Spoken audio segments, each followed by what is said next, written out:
They said, oh, get into podcasting, they said. Oh, it will be great, they said. They never said to defuse a bomb. You say one opinion about Chris Jericho not being a good babyface in 2022, and all of wrestling Twitter decides to send you... Oh god, no. Okay, which wire do I cut? Yellow wire or the blue wire? Yellow wire or the blue wire? Which one do I... What the hell? This isn't how the skit's supposed to end. Where's all the fireworks? The phoenix coming out from the ashes? I planned a kaiju monster for this bit. What the... Somebody bought this as an NFT! What the... How did they... It's not even up for sale. People can buy, like... The f*** is a blockchain! How do I do... What... Does this... That's just a skip, but it's in the audio... Do I still own Wrestling with Fiction? How the f*** does this work?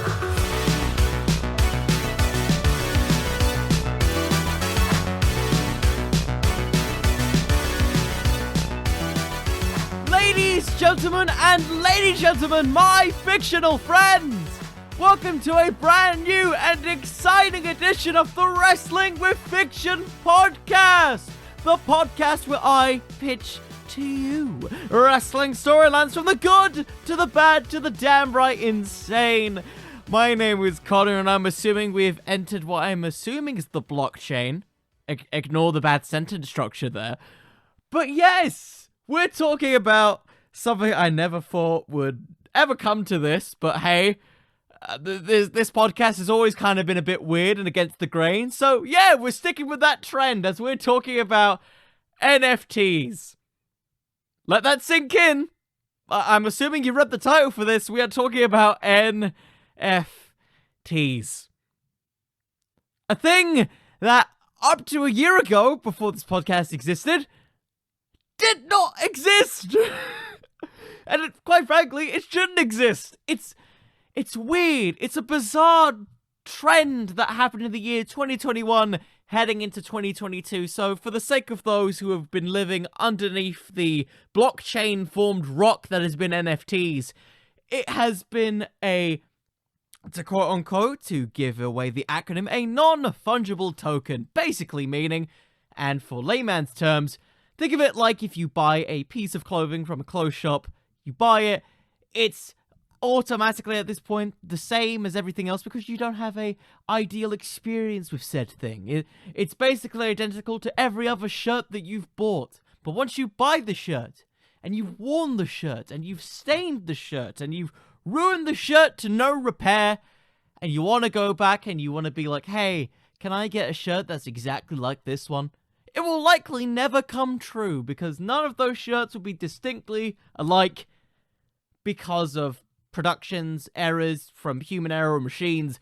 Basically mean you have your own unique shirt. That is basically what NFTs are in the layman's terms. A internet sensation that has taken the world by storm, in which people invest in images, audio, objects, all presented on the crypto/blockchain of the internet, designed to be an alternative to modern banking. That made me sound incredibly pretentious, but also surprisingly smarter than I believe I do come off on this podcast. And some of you might be wondering after this tangent, why on earth are we tying these things together? Well, some of you may or may not be aware of a recent WWE Q1 investors call where various members of WWE's extended family, your Stephanie McMahons, your Vince McMahon, and your Nick Khans, basically stated and mentioned throughout it that they're looking into the ideas of Web3 and further stuff within the crypto space, which they've already started to do with WWE-themed NFTs.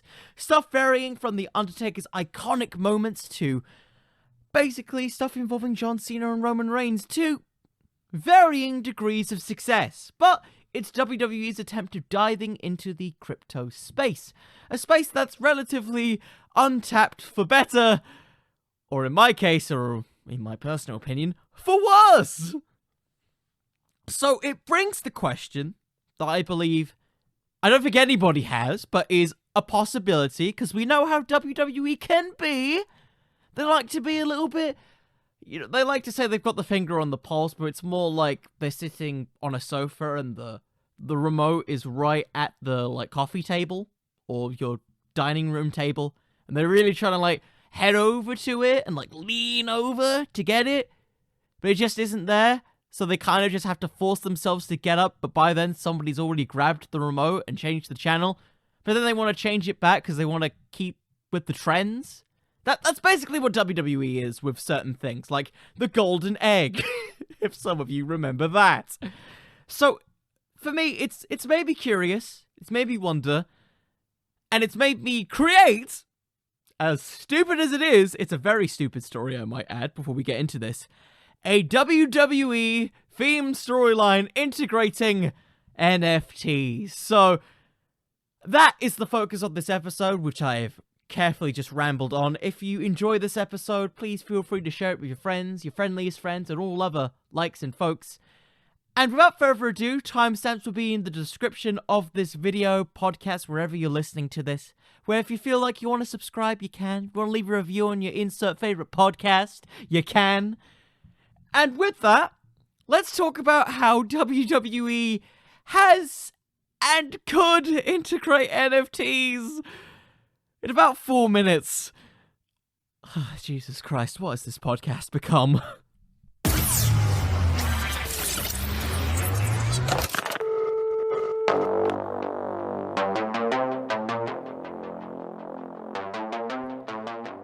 So like what we've already mentioned before, NFTs, standing for non-fungible tokens, are basically pieces of memorabilia or art spread across the entire part of the internet, sold for varying degrees of prices. All as distinct pieces of memorabilia that you can purchase. Stuff like tweets, in this case WWE's iconic moments, and various other bits and bobs. You might see a couple rogue chimps and Yan cats around the internet. But with it, the whole idea of crypto, the blockchain, all this stuff was created in a response to the 2008 stock market crisis, which left thousands of people significantly poorer than before, and with such and such resulted in various others, resulting in desiring additional income. Now, the idea of crypto and the whole idea of the NFT situation was built upon as a response to the use of bank cards and the use of contactless transactions that have been in the rise over the past several years. This basically involving, having it be that you pay money on a plastic card, which banks will receive and monitor from your day-to-day and see how much money you have that they can pay to the respected banks of said areas. Now, the difference between this and crypto is that it's more of a public sphere. The whole idea of a blockchain is mostly used to describe how the whole transactions and regulations are all done incredibly public. Anyone, if given the opportunity, can have a look at your internet wallet. And with such and such has led to a whole variety of scams, varying from degrees of, hey, because this is vulnerable, we can leave viruses on your cryptocurrency spaces. Hey, because you're all buying these NFTs of degreeing values, we can rely on pump and dump schemes. Yay! Basically meaning people pump up the stock of an individual coin or NFT, then drop it immediately so that people have significantly less value than what they put in. It's really screwed up, it's effed up, and WWE would 100% get involved with it, because as we've seen with the recent Q1 investors call, they are higher up in profit than they've ever have been before, attempting to experiment in places like Web3 and various other spots, already having NFTs as discussed already. WWE is vying for the taking in this internet space, which is basically the wild, wild west. But I wouldn't be mentioning this if there wasn't potential for potential storyline stuff here. The crypto space, and in this case this new type of blockchain internet integration, requires a lot of power, and in addition to this, is relatively unmonitored. It is designed to be the kind of everyman alternative to modern banking in which anybody can help and make a transaction. Basically meaning that if you lack some knowledge in that department, that's very easy for it to be exploited, because the degree of ownership on NFTs and various other things involving the crypto space is widely still discussed in varying degrees and has potential to create some conflict within WWE storylines, all desired around the power struggle between your GMs or not so called GMs and your WWE superstars and even the fans themselves. So for me, NFTs bring... Oh my god, do I sound like a public show? NFTs bring potential for interesting television. Something that WWE desperately needs a little bit more continuity with. And to be brief here, has a lot of potential to spawn new and interesting characters from the back of their NXT roster to the front of their WWE main roster counterparts. And to explain this further, hopefully to explain this further, we have to go straight to a little segment I like to call the Tagline, which for those of you who are unaware what the heckings is a tagline in this podcast, it's basically my summary of what I plan to do with the wrestler and or wrestlers, or in this case storyline, of the week. It can be, think of it like a summary you'd see on Netflix, Crunchyroll, Funimation, HBO Max, like everyone's favorite new wrestling show Peacemaker, where they finally turned John Cena heel. They did it. He's killed people, but he still has a redeemable quality because he has an eagle. Isn't the eagle cool? Isn't the intro great? The intro's fantastic. I would attempt to sing it, but I haven't got a good voice. Like, it's been fried.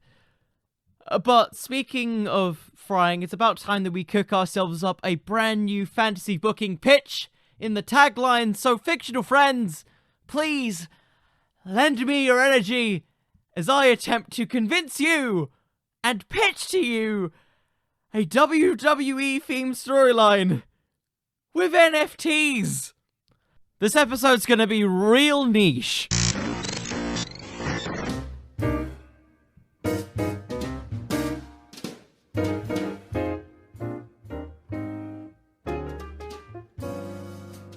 So for starters here, I'm gonna have to tell you, for the sake of this storyline, it's gonna be real short. I'm not talking like this is gonna be a 6-month program and we bring somebody up and everything's great. No, I'm thinking like 3 months tops, maybe even 4. Because I don't know about you guys, but I feel like this concept could get really stale really quickly. Particularly because it's WWE potentially shilling its own product to an extent. Like, WWE has a whole history of relationships of advertisements that they integrate within their shows. Stuff like Dragon Guard, Yu Yu Hakusho, League of Legends. You can list a whole bunch of weird advertisements they've had. But nothing that's ever really been truly integrated into a storyline quite like the potential of their own product. So with it, we need to find the balance between using it as a comparable story to develop characters, but also not really use it too much to where the whole product is shoved down our own throats. But with it, it's important that we use it to establish new talent.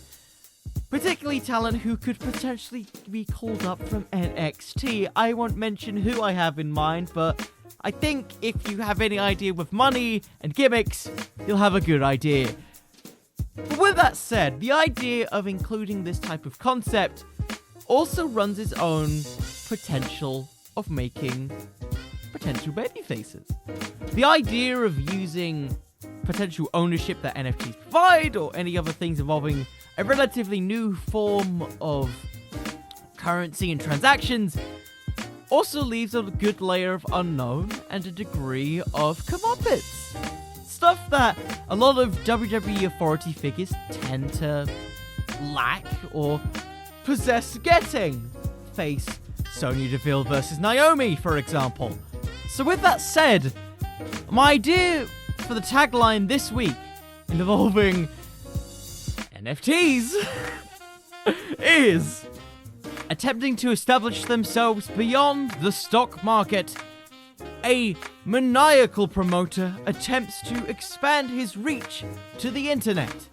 A place where a man has already begun to issue himself going to the moon. Now, some of you might be wondering who the To the Moon part could be. Maybe you do, maybe you don't. I won't reveal it until we actually begin the story, but I think you get a decent idea of where we're going with this. We are going to have a... I can't believe I'm saying this. We're gonna have a crypto war on WWE programming. It's not the weirdest thing they've ever done. It's probably not the weirdest thing that somebody's ever thought of. But, you know, screw it. I want you to write something stupid, and you know what? NFTs will give me that reason. I don't know why. You know what? Yes, that's what we're doing. There's no need for any explanations. There's no need for any of it. We've done enough. We've done enough explaining what the heck any of this stuff is. This shouldn't even exist. Some of it doesn't make sense to me. It doesn't make sense to me, the idea of, like, public internet space things that's mostly held by people with obscene amounts of income to spend on this really weird yet cheap pieces of pixel art. I get the idea of memorabilia potentially, but copy and paste is a thing. Screenshots are a thing. Why? And hopefully I can answer why and how this can be used. Oh, God help me. Hopefully I don't crease throughout this entire booking as I attempt to integrate NFTs into a WWE storyline.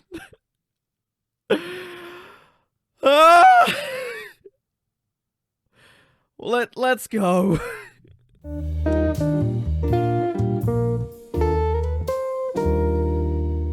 So, oh, God help me. So our story begins on an episode of Raw.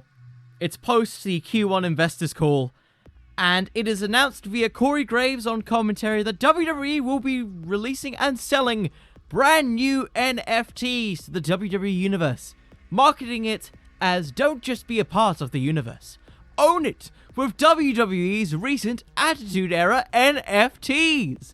Relive your favorite moments of the WWE under a new lens. Purchase your own WWE NFT today. Don't be a part of the universe. Own it. These little ads play from week to week to week, pronounced by Michael Cole and Corey Graves over the weeks through WrestleMania season, where they say it will eventually culminate and open with a new batch of NFTs post the WrestleMania episode of Monday Night Raw. So we eventually get to the WrestleMania episode, or post-Mania episode of Monday Night Raw, where Corey Graves enters the ring, and he begins to show off all the brand new NFTs available via WWE, including the classic Stone Cold Steve Austin aligning himself with Vincent Kennedy McMahon, moments like The Undertaker making his triumphant loss or debut at WrestleMania, or even including Michael Cole. Just Michael Cole, really. And with it, Corey Graves begins to talk further. He starts revealing a brand new NFT to be revealed, and it's when Shane McMahon buys WCW. And as this happens, the Titantron goes black. The lights are all still on, but something happens on the screen. We get to see the little Bitcoin appear on the screen, and it says bought. Corey Graves looks on incredibly confused. He's like, he goes out to the back. He goes to one of the recent standees at the WWE, and they tell him that the NFT has been bought. Corey Graves looks on utterly confused as a very similar tune plays, being that of a song that is all about Grimes. He sat at home hurting and made little with a dime. And with it, Cameron Grimes makes his triumphant debut, and I shall say this, finally, to the WWE main roster. He comes out with his, jacket. He's coming out with, fake printed money of Cameron Grimes dollars that he starts sharing with the fans. And he comes out to interrupt Corey Graves. He's like, what the hell are you doing here, Grimes? Look, this has nothing to do with you. We are unveiling WWE's brand new NFTs. And Cameron Grimes, he enters the ring. he says that he has a rags to riches story. You know, some people may not be familiar with him on Raw, but he grew up with next to nothing. He's a self-made man who invested a lot into stocks, and ever since then, he's been looking at what other ways he can maintain his wealth.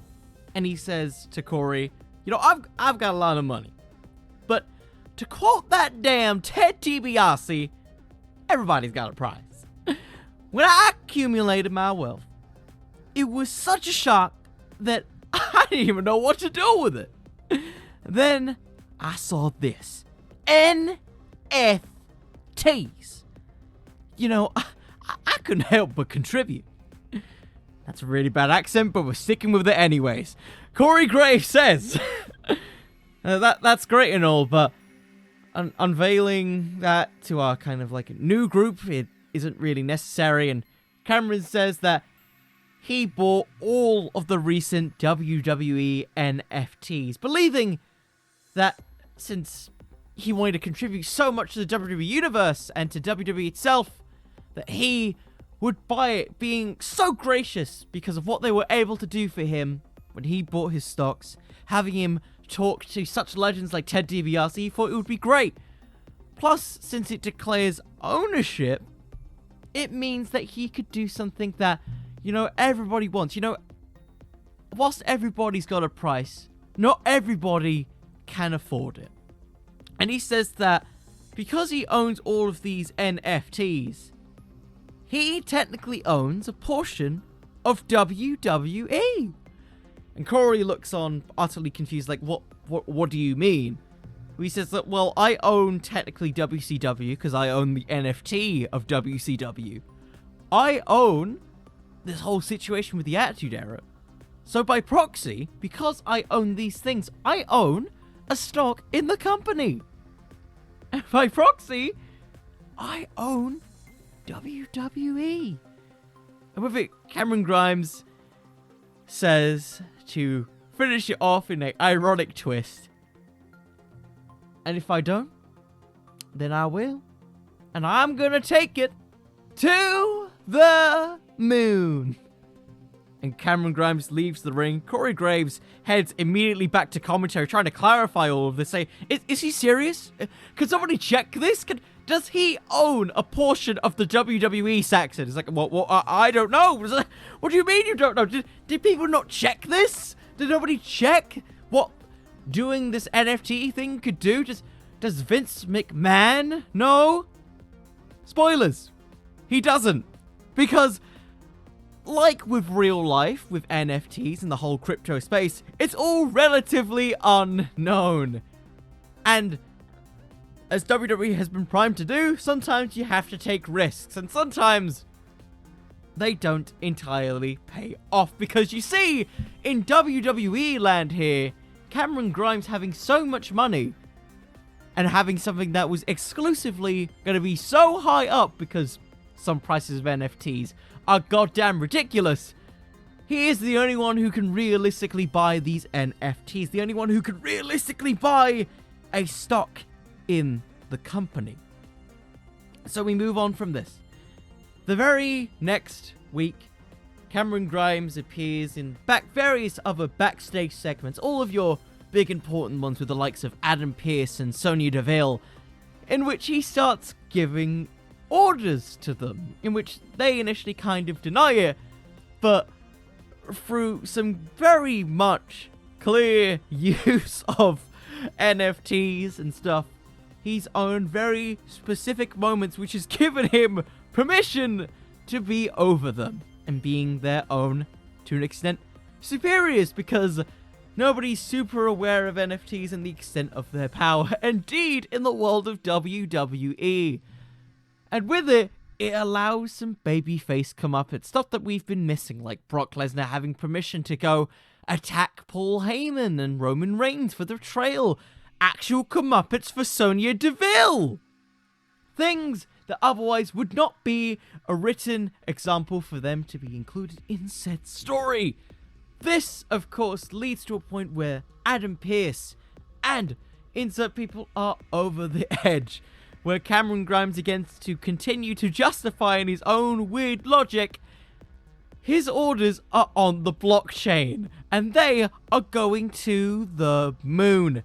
Of course, this angers Adam Pearce and Sonya Deville so much that they interrupt Vince McMahon giving his own little pep talk to Austin Theory and demanding that they address this situation, as they should have done a while ago, as through more and more, Cameron Grimes is gaining a degree of control that WWE never expected, because as he buys more of these NFTs individually, to a point where WWE commentary is putting over that nobody else is buying it but Cameron Grimes, it's starting to create a little bit of fear in Vince McMahon's eyes. A fear that he hasn't felt in a while. Since the old days of WCW. A fear of the unknown. So the very next week, Vince McMahon, accompanied by Austin Theory, enters the ring. Vince McMahon grabs the microphone and he says, "There's been a lot of talk about some recent altercations between WWE staff and members of our active roster.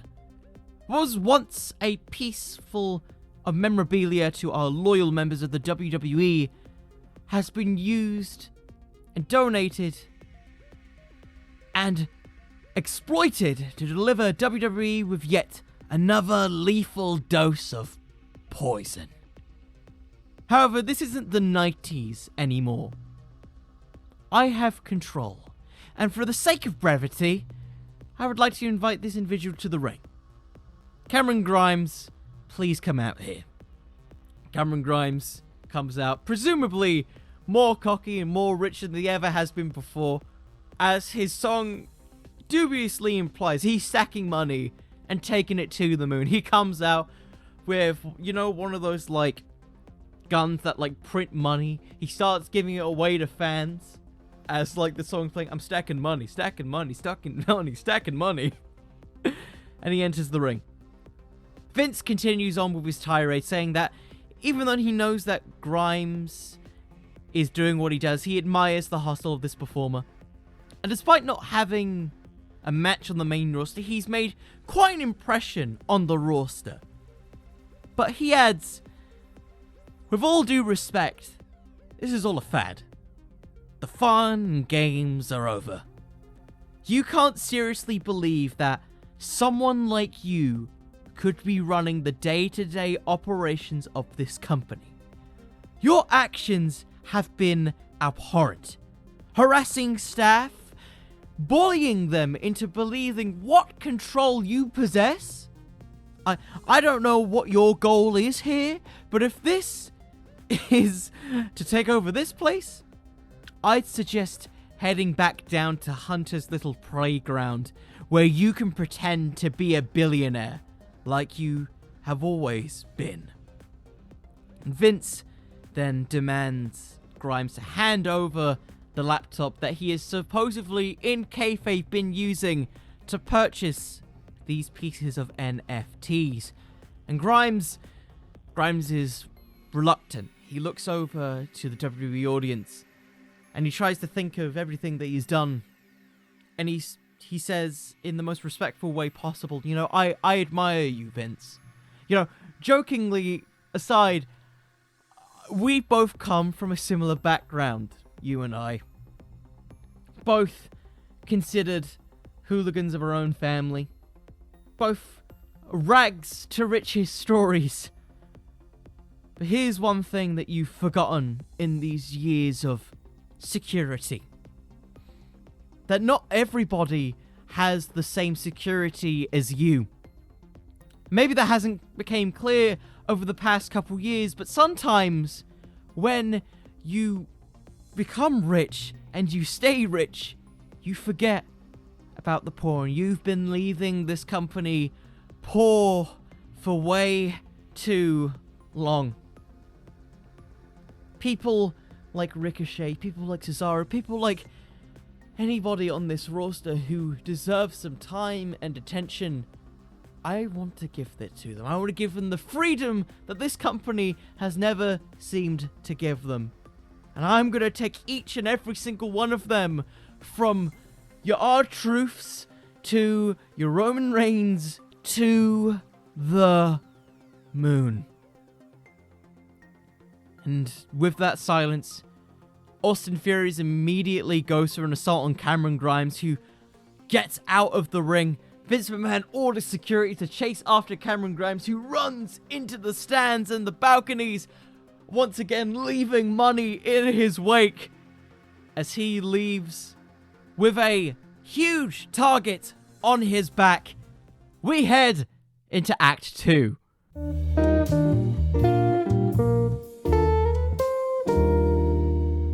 Act 2 is pretty damn simple here. Cameron Grimes asks for advice by Ted DiBiase, who, through losing the $1 Million Championship, he asks, hey, look, is there anything that I can do to maintain this thing? How did you deal with Vince in the past? And Ted simply says that he didn't. He lived with it. I lived with Vince being the way that he was around other talent, but I know somewhere deep down that you could be different. And I don't know anything about this crypto space. I don't know anything about NFTs, but I do know that if everything's got a price, you have always got their number. And he simply gives as much support as he can to Cameron Grimes, who is now basically a wanted man by Vince McMahon. From this point, Vince McMahon has created a bounty on Cameron Grimes, asking anybody on both Raw and SmackDown to retrieve Cameron Grimes' laptop and get him to release all the NFTs and in turn control of a portion of the WWE.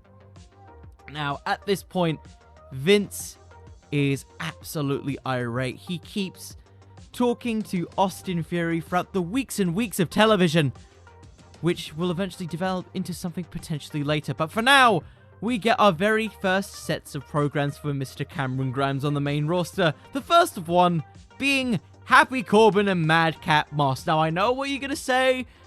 I'm not a huge fan of this either, but say what you want about this. Both of them are rich characters made by accidental wealth. The team fits. So with it, we get a set of weekly bits of television where Vince McMahon, unbeknownst to Cameron Grimes, attempts to convince Corbin to manipulate Grimes by saying that he is nothing compared to you, and if you win, I will give you a portion of control that you lost as Constable Corbin if you're able to retrieve these NFTs from Cameron Grimes. And with it, Corbin and Madcap Moss attempt to create an unlikely alliance with Cameron Grimes that happens through several weeks of television, much of which is like the Cesaro and Sheamus dynamic from the very early days of Raw when they were a team, where we got the yay, boo, yay, boo, in which we start to see a bit of an unlikely friendship. We get some, comedic skits with them in the casino where Baron Corbin tries to get him to play what he deems to be an unlucky slot machine, but he doesn't see Madcap Moss try and have another go of it on his own, which leads to Cameron Grimes getting some luck, and Madcap Moss and him getting annoyed. And it gets to a point where Baron Corbin says, hey, look, I've been meaning to get into investing, but I didn't know a really good point to jump off to, so I wanted to ask you, and I've been looking at this, and I know how much you love that WWE stock. Maybe we should invest in this new WWE coin. It's called the Wildcard coin. And, of course, Cameron Grimes, now all of a sudden after having like a month of television teaming together, he starts to kind of believe it, because he's been backing him up against the likes of Alpha Academy, who've been coming to assault him, Sheamus, Ridge Holland, various other insert lower card heels who want to attack Mr. Cameron Grimes. And it gets to a point where, Cameron Grimes agrees, and they promise that next week they're gonna make this happen. But with it, we get one little whisper between him and Madcap Moss. Madcap Moss trying to give a joke to him as they go off the air. And the very next week, it is a live unveiling with once again Corey Graves announcing the brand new WWE Wildcard coin and introducing Happy Corbin, Madcap Moss and Cameron Grimes. It's at this point that they both purchase in their own ways a section of this coin. And it's at this point that Baron Corbin reveals his entire plan. He says that, hey, I did this to manipulate you. Nobody really believes in this. I knew all along that you would go into this because you're so sick of this control, which I've been able to live with my entire career. You are never going to get this. Something like that in their own little piece of commentary. And he basically concludes by saying that Cameron Grimes is broke. And with it, Baron Corbin looks at his phone, in which he invested in Cameron Grimes. He smiles. He smiles because he shows Baron Corbin his phone. He sees that he actually had a significant rise in worth. And at this point, Corbin says, how did this happen? I'm one of the few people who created this coin. Me and Madcap, we created this coin to get to you. We pumped and dumped. And he looks over the Madcap Moss. And Cameron Grimes reveals that he bribed Madcap Moss to give him his share of the tokens so that he could pump and dump just before Corbin could, before the segment. Because he wants to return to just being called Riddick Moss. At this point, Corbin, absolutely furious. He tries to swing at Grimes, who reluctantly gets away. And we build, in an ironic thing, because I like to think in character, Cameron Grimes has bought this NFT. We get Cameron Grimes versus Baron Corbin in a chairs match in defense of Cameron Grimes' NFTs. And also Baron Corbin's potential wealth, because Cameron Grimes is a valiant babyface and such. In which the match goes on. We have a very competitive back and forth until eventually Cameron Grimes hits the cave-in with a chair for the win. Eventually beating him and renaming him through the power of NFTs and owning the King Corbin and Happy Corbin name, Baron Corbin once again. Renaming Madcap Moss, Riddick Moss, and all that stuff, saying that he will continually and always try to help members of the WWE roster. From week to week, Cameron Grimes is defending his NFTs against the likes of various other mid-card to lower-card heels, guys like Sheamus, Ridge Holland. You know what? Throw MVP in there, because his whole gimmick with the Hurt Business. Cedric Alexander, Shelton Benjamin, all the likes defending him in gimmick matches that he has purchased via these NFTs as a cheap little plug. Stuff like the Shawn Michaels Razor Ramon ladder match, a casket match, all these other random things which is eventually banging up Cameron Grimes. But he is still standing. Little by little, he starts to give more control to other WWE superstars and wrestlers, bringing back Seth Rollins' old theme, which he doesn't really keep. Allowing Big E to have the old 5 gimmick again, if he ever so pleased, along with the chalk. Giving Xavier Woods his own up, down YouTube channel back. Little things that make Cameron Grimes appear like the Robin Hood of WWE. And meanwhile with this, we return to Austin Theory and Vincent Kennedy McMahon, in which Vincent Kennedy McMahon starts to say to a very young and misguided Austin Theory, "Do you want to impress me, boy?" I'm not going to do that voice. "I have sacrificed everything for this company. Co-workers, friends, and even my own flesh and blood to keep this company afloat. You want to be the franchise of this company? You want to impress me? You wish to show the people the way? Show me that you have what it takes to do anything to save this company." And with it, weeks and weeks go by where Cameron Grimes isn't present, and Vince McMahon gives an ultimatum to him as he sees him in the stands, calling him out to Cameron Grimes to end this madness. He sees, as ordered by Vince McMahon's security team, Ted DiBiase.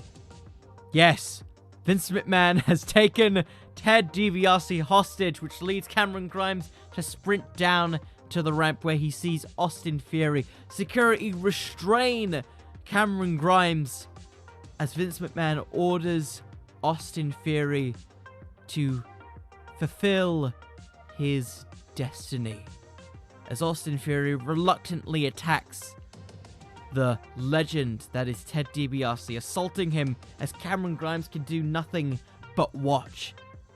And in doing so, Cameron Grimes watches as his mentor, the holder of the $1 Million Championship, is thrown off the stage by Austin Theory, leaving Cameron Grimes in a mindless rage and stating that he wants a match with Austin Theory. And if Austin Theory wins, he can have all the NFTs he wants. And that is the end of Act 2.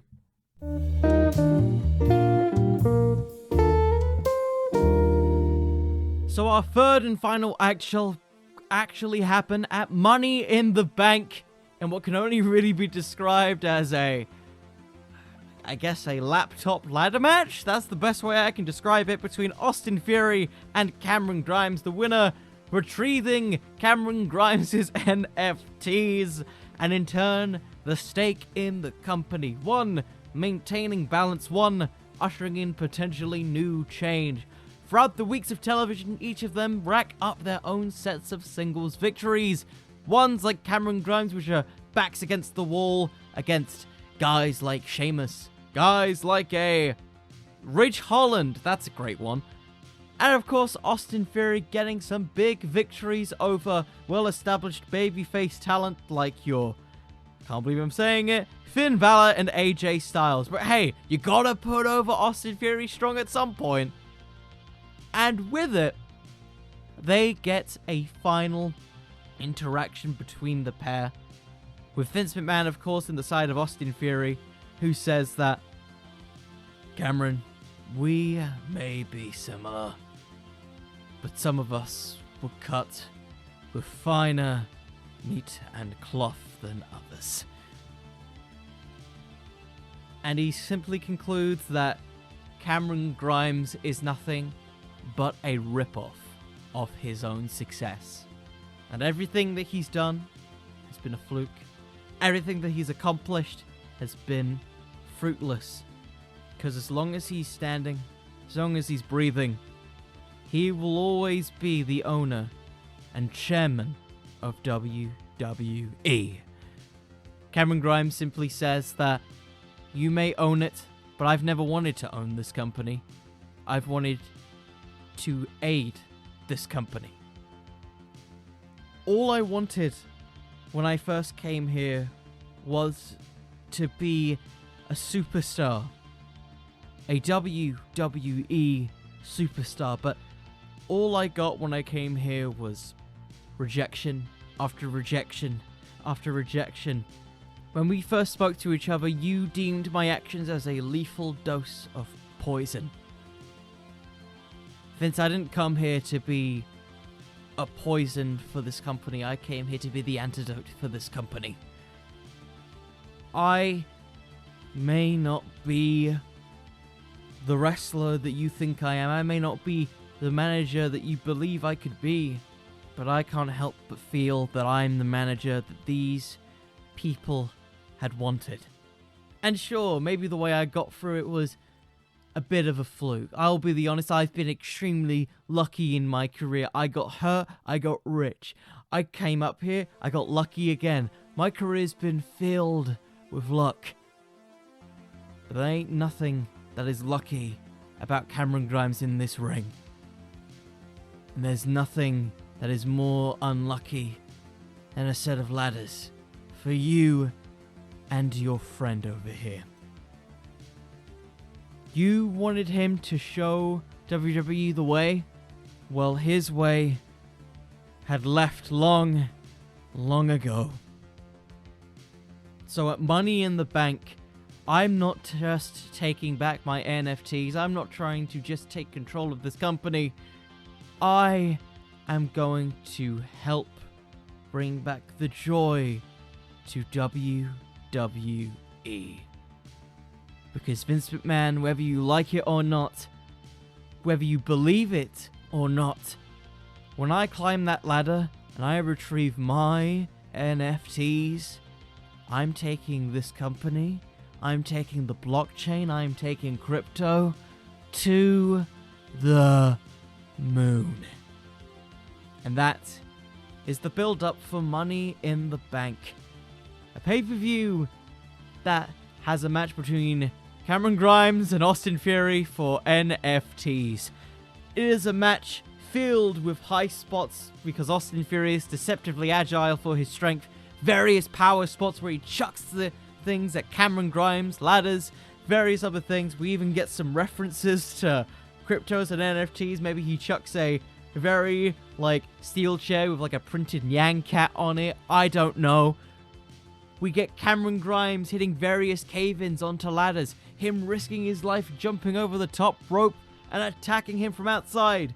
Vince McMahon tries to interfere throughout the match, and he tries to bring in various pieces of security, but who comes in at last minute? It's the $1 Million Man, Ted DiBiase, doing what he does best, bribing all of the guards so that they can leave. Vince McMahon absolutely furious as Ted DiBiase, in a sense of revenge, punches Vince McMahon right in the face, bringing him to the back as Cameron Grimes hits one more cave-in onto Austin Theory, reclaims his laptop, the NFTs in the process, and maintains his degree of stock in the company and power over others, and tries to bring back some of the old nostalgic feelings of modern WWE to the masses.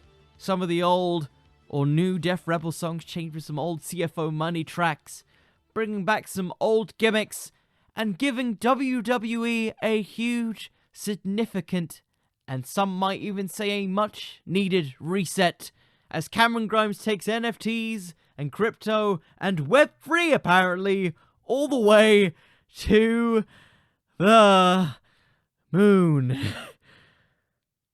And that's how you integrate NFTs into WWE.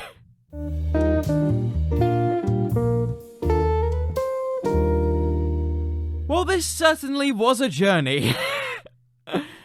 Yeah, I don't expect this booking to be good. I was looking for something that was weird, wacky, and just decided to run with this. I'm going to leave it up to you, my fictional friends, or maybe even newer listeners to this podcast. Was this booking good? Was it bad? Was it meh? I'm open to all suggestions, as I am with every episode of Wrestling with Fiction. This was certainly a weird episode to remember, with NFT wars, crypto, wages, and NFT-related bouts in ladder matches, and various other things. And me just booking Cameron Grimes because I like Cameron Grimes. That's pretty much the story we should take from this booking. I like Cameron Grimes. And I hope he gets called up to the main roster and does something. Because I don't know what he's doing in NXT 2.0. I'm afraid for him. I'm afraid for my boy. And with that, I want to say to every single one of you, thank you all so much for listening. Recently, we've just had a huge spike in listeners recently who have been checking out old episodes, newer episodes of Wrestling with Fiction, and that couldn't have happened without the love and support of every single one of you. So thank you all so much for listening and being consistent supporters of this podcast. And I don't even know what to say further. Thank you. And with it, if you've enjoyed this podcast or YouTube video, wherever you find this, feel free to like, subscribe, leave a review, or insert your favorite podcast app: Spotify, Apple Podcasts, Google Podcasts, Stitcher, iTunes, wherever you want to leave it. I'm everywhere, apparently. And with that out of the way, once again, I'm gonna leave it here. Thank you all so much for listening. I hope all of you have a lovely day. And remember, everyone, wrestling could always use just a a little bit more fiction.